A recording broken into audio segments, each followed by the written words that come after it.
Hello, this is Alec Kerr, the film critic for the Conway Daily Sun, and this week I looked all through Netflix to come up with some selections for Halloween viewing. And I looked through all the different categories, really dug deep to find some oddball, different choices. Something you wouldn't necessarily think of watching on Halloween. Movies are a little bit more obscure. First up is 1985's The ReAnimator, based on a story by H.P. Lovecraft, but more in tone with Mary Shelley's Frankenstein.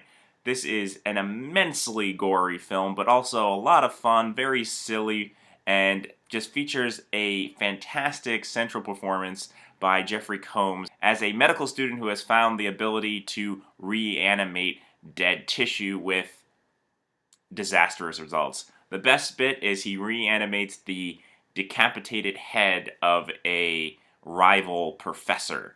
What are you thinking? How do you feel?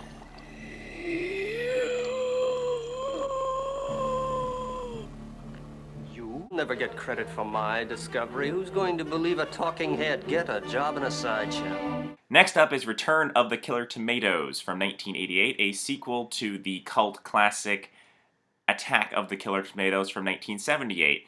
And this features John Astin, best known for playing Gomez on the Addams Family TV series as a mad scientist who wants to take over the world using tomatoes that he has turned into giant muscle men.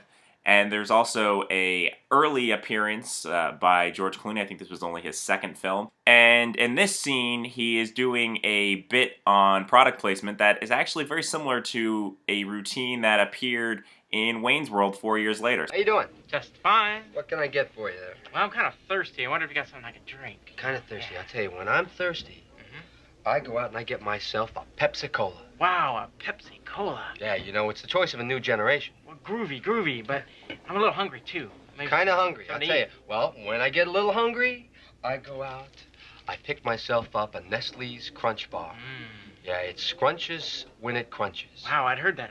Yeah. But I'm also, it's so dry. You're dry. Hot outside, yeah. You're parched. Parched. Yeah, you need a I beer, am. huh? I could use How a beer. About a Moosehead. A Moosehead. Moosehead. From the north. From the north, huh? Or a Foster's. Foster's from the south. Down under, huh? Good day, mate. Hey, Ozer. Hey, Matt.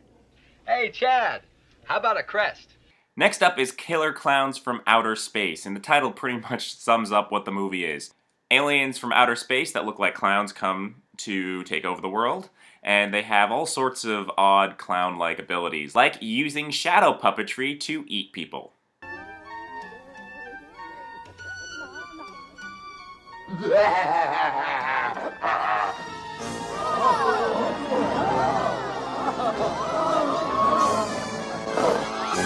Next up is The Frighters from 1996. Now, this is a film directed by Peter Jackson, and before Peter Jackson was off doing Lord of the Rings and The Hobbit, he was actually doing a lot of low-budget, gory horror films back in New Zealand. But The Frighters was a Hollywood production, and so it's a little bit more toned down, but still has a really dark, cynical sense of humor. Michael J. Fox stars as a con artist who can see dead people, and he uses ghosts to haunt people, and then he comes in and does some ghost busting. But when the ghost of a serial killer starts making the rounds, he has to become a hero to save the day. It's a good film, and there are a lot of fun ghost cameos, including a very familiar face from Full Metal Jacket. You cannot push spirits around! You are scum! Using spooks to put the frighteners on people! That makes me physically ill!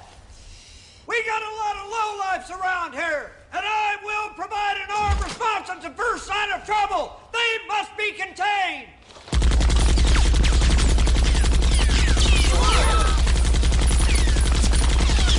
And finally, I have Dead Snow, which features zombie Nazis. And really, that's pretty much all you need to know. It's a Norwegian film, very self-referential in sort of the style of Scream, and it's gory. It's not a great film, but it does have zombie Nazis. And so, what Halloween wouldn't be complete without zombie Nazis?